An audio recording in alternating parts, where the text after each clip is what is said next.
Joko Widodo atau Jokowi ini sudah selesai dari 2 periode dan 10 tahun kepemimpinannya menjadi Presiden Republik Indonesia. Tapi namanya masih santer dan dipergunjingkan. Serangan-serangan yang dilakukan oleh Mas Hasto, Bang Deddy Sitorus, Adiana Pitupulu ini tanpa henti. Dan kita tahu bahwa hal itu tidak mempertebal Pak Jokowi ini akan meningkatkan pertunjukan kesaktiannya. Beliau ini akan menantang dirinya untuk melakukan sebuah aksi.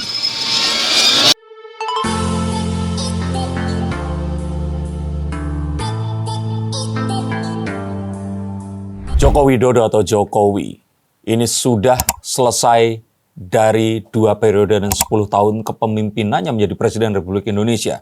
Tapi namanya masih santer dan dipergunjingkan.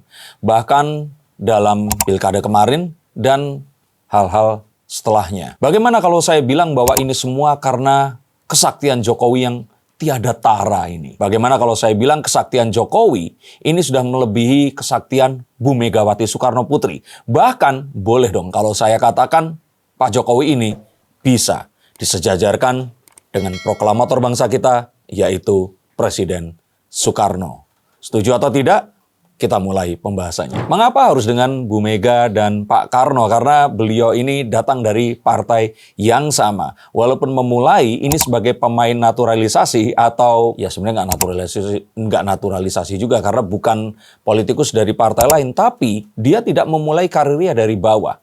Beliau ini langsung didapuk untuk menjadi wali kota Solo, di mana sebelumnya wali kota Solo ini memiliki incumbent yang lumayan kuat, yaitu FX Rudy, tapi terus kemudian mengetahui bahwa ada partai lain yang mengusung calon yang lebih Islami, maka PDIP di sini melakukan manuver untuk mencari seorang kader yang dimajukan sebagai calon wali kota yang juga seorang Muslim, dan muncullah Pak Jokowi di sini. Dan mengapa dengan Pak Karno ya? Karena Bu Megawati adalah putri dari Pak Soekarno, proklamator pendiri bangsa kita. Dan jika memang itu terjadi, betulkah nanti jangan-jangan Pak Jokowi ini akan balik ke PDIP dan bahkan mengambil tahta kepemimpinan PDIP? Karena ya, konon katanya siapapun boleh jadi ketua di partai berlambang banteng ini tadi. Walaupun kenyataannya sepertinya ini masih sebuah dinasti politik keluarga. Kita ingat bahwa Pak Jokowi ini mengawali karir gemilangnya saat menjadi wali kota Solo di tahun 2005. Dan hanya berjarak 9 tahun dari beliau diangkat menjadi wali kota,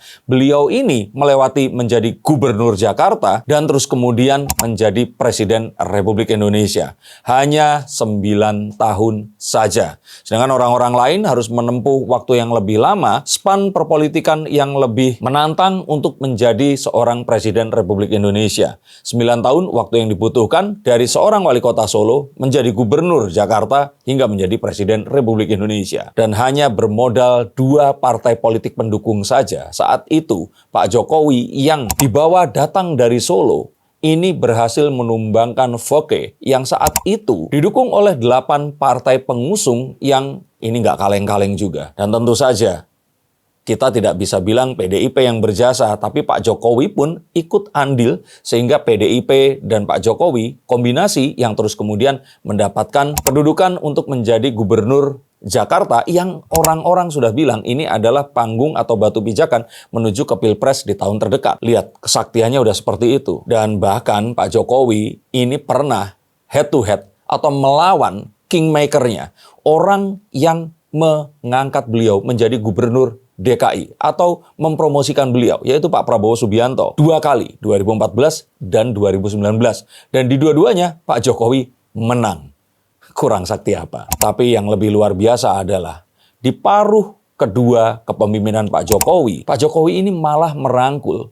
Orang bilang ini nemesis ya, 2 kali berlawanan dan waktu itu kita akan tahu sepanas apa Pak Jokowi yang saat itu didukung PDIP dan partai-partai aliansinya melawan Pak Prabowo yang saat itu didukung oleh oposisi seperti 212. Dan saat Pak Prabowo ini dirangkul, disitulah Pak Prabowo ini melihat bahwa sepertinya Pak Jokowi ini memang lebih sakti daripada apa yang difikirkannya. Karena belum pernah terjadi sebuah skenario rekonsiliasi yang sedrastis dan sedramatis itu sebelumnya. Saya mengambil ini dari wawancara Gus Romi di total politik. Dan saya semakin yakin di sinilah letak kesaktian dari si Raja Jawa ini tadi. Tidak cukup hanya itu, dia melawan partai yang membesarkannya. Nah, saya katakan membesarkan karena memang tidak bisa dipungkiri. Kalau nggak ada PDIP, Pak Jokowi tidak akan sampai di titik ini. Tapi PDIP pun juga nggak akan menang kalau yang diangkat saat itu bukan Pak Jokowi. Kesannya kan sekarang itu PDIP bisa merem, ambil orang, terus bisa jadi presiden seperti itu. Saya pikir enggak. Di tahun 2024, Pak Jokowi ini melawan partainya sendiri dan menang. Kita tahu alasannya apa, kalian bisa cari di video-video saya. Saya memang jadi terkesan seseorang yang memuja-muja Jokowi, tapi sebenarnya tidak. Saya di sini ingin mendudukan perkara dan permasalahan pada tempatnya agar kalian bisa mengetahui dan tidak tertipu oleh perpolitikan yang memang serba bermuka dua. Dan yang lebih luar biasa jika Pak Jokowi kemarin hanya membutuhkan waktu 9 tahun bersama PDIP menjadi Presiden Republik Indonesia, maka Pak Jokowi butuh 9 tahun juga untuk menjadikan putranya, Gibran Rakabuming Raka, ini menjadi Wakil Presiden Republik Indonesia. Jadi kalau kepemimpinannya itu 10 tahun, nah 9 tahun ini beliau merintis karir, 1 tahunnya ini menjadikan anaknya ini tadi Wakil Presiden Republik Indonesia. Jadi kebayangkan 9 tahun, bapak, anak, ini jadi orang nomor 1 dan orang nomor 2 di Republik ini. Siapa yang masih meragukan kesaktian si Raja Jawa ini tadi? Stop dulu sebentar untuk kalian semua yang merasa atau menganggap bahwa saya hanya membacakan tarot untuk artis-artis. Kalian salah. Kalian pun berkesempatan untuk bertatap muka dengan saya atau menanyakan apapun yang kalian ingin tanyakan, dan biarkan kartu-kartu saya di sini mencoba untuk mencarikan alternatif jalan keluar dari pemecahan permasalahan yang terbaik untuk saat ini dan mendatang. Dan saya jamin ini semua akan private. Hanya kalian dan saya yang akan mengetahuinya. Apapun permasalahannya. Karena saat sebuah masalah terjadi, sebenarnya sebuah solusi itu menanti. Dan siapa tahu solusi terbaik dari permasalahan kalian akan ketemu saat kalian ngobrol dengan saya dan izinkan saya untuk membuka setiap kartunya kepada kalian. Hubungi segera nomor di bawah ini dan pastikan nomor ini saja, dan izinkan saya untuk membantu memecahkan permasalahan apapun yang kalian alami. Semoga informasi ini bisa membantu kalian memecahkan permasalahan kalian. Oke, lanjut ke konten yang berikutnya. Yuk. Dan kita akan tahu bahwa Pak SBY sama Bu Mega aja yang mantan presiden ini belum berhasil menjadikan anaknya presiden. Walaupun ya ketua DPR sudah, atau kemudian ketua partai dan juga menteri sudah. Tapi tentu saja kan, nomor 1 itu menjadi presiden, nomor 2 ya wakil presidennya. Mungkin kalian beranggapan dengan segala apapun yang dinarasikan, tapi kan penuh kontroversi dan sebagainya dalam perpolitikan. Saya pikir itu adalah hal yang patut diperdebatkan, tapi kemenangan ini adalah sesuatu yang tidak bisa dipertanyakan. Bahkan Pak Jokowi juga yang mengaku nggak melakukan apa-apa, padahal saya yakin karena kesaktiannya juga PDIP ini terpaksa melepas Jawa Timur dan Jawa Tengah, juga akhirnya harapannya untuk bisa ada di Banten ini juga akhirnya pupus. Ada yang mengatakan bahwa banyak gubernur yang tersebar di Indonesia yang merupakan kader dari partai PDIP ini tadi. Saya pikir hal itu juga menjadi sebuah kabar baik, karena kalau sampai itu bisa diambil juga, maka saya pikir ini adalah sesuatu yang mungkin nggak akan pernah termaafkan sampai kapanpun. Tapi berkata maaf, saya pikir masih ada kesempatan untuk Pak Jokowi ini kembali lagi ke PDIP. Seperti apa? Nanti ada di ujung konten ini. Meskipun tadi saya katakan banyak, tapi kan penduduk terbanyak dan ekonomi yang paling menguasai ada di Jawa Timur, Jawa Tengah, dan juga di Banten ini tadi. Walaupun memang ada dan masih diperdebatkan di DKI Jakarta, duo antara Pramono dan gadang-gadang akan memenangi pilkada DKI. Dan saya mengetahui karena kesaktian ini tadi, saya pikir jalan keluar untuk PDIP untuk bisa survive dan yang paling cepat adalah berrekonsiliasi dengan Pak Jokowi. Karena bermusuhan dengannya jelas-jelas hanya akan mengakibatkan hal yang sebaliknya. Serangan-serangan yang dilakukan oleh Mas Hasto, Bang Deddy Sitorus, Adiana Pitupulu, ini tanpa henti. Dan kita tahu bahwa hal itu tidak mempertebal keimanan para kader Banteng, tapi malah membuat akar rumput orang-orang yang tadinya ini menjadi simpatisan, itu menjadi memilih kader atau partai yang lainnya. Jika dikatakan bahwa di DKI Jakarta yang menang adalah PDIP, bisa saja mereka ini bukan memilih Pramono Rano, tapi menghindari Ridwan Kamil yang terlalu terafiliasi dengan Kim Plus. Sehingga saya sangat yakin bahwa jika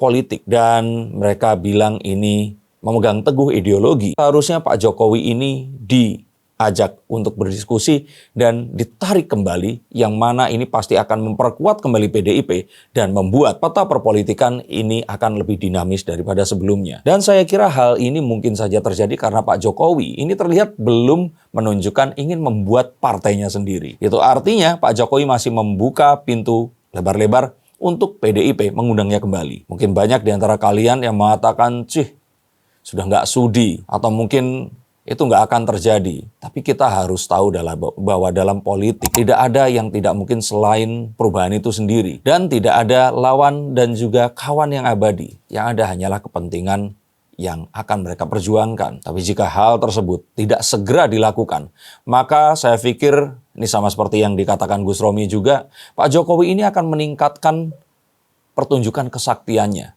Beliau ini akan menantang dirinya untuk melakukan sebuah aksi yang akan menantang dan menunjukkan bagaimana beliau akan melakukan suatu manuver yang sangat luar biasa. Dan saya melihat ada 3 hal yang bisa dilakukan selain kalau nanti ternyata beliau menerima rekonsiliasi dengan PDIP ini. Yang pertama, jika dia sudah merekonsiliasi hubungannya dengan Prabowo Subianto, sangat mungkin Pak Jokowi akan berrekonsiliasi dengan Anies Baswedan. Dan jika itu terjadi, maka semuanya ini pasti akan jauh lebih menarik lagi. Kedua, bisa saja kalaupun ternyata PDIP ini tidak semuanya berharap Pak Jokowi ini akan kembali, Pak Jokowi bisa saja membuat kesepakatan dengan Mbak Puan. Dan dengan berasosiasi dengan Pak Jokowi, Mbak Puan akan memiliki kekuatan untuk merebut kekuasaan yang tidak kunjung diberikan kepada dirinya. Atau yang ketiga, selain membuat partai, saya pikir Pak Jokowi ini bisa saja beraliansi dan membentuk sebuah kekuatan oligarki yang akan memiliki pengaruh dalam perpolitikan Indonesia ke depannya nanti. Raja Jawa ini sungguhlah sakti. Makanya masih banyak orang-orang yang datang kepadanya untuk berguru kesaktian atau hanya meminta wejangannya. Bagaimana menurut pendapat kalian? Tulis komentar kalian di bawah sini. Dan apakah kalian sekarang sudah setuju bahwa Pak Jokowi ini sudah bisa disejajarkan dengan Pak Karno? Terima kasih, sampai jumpa, dan salam.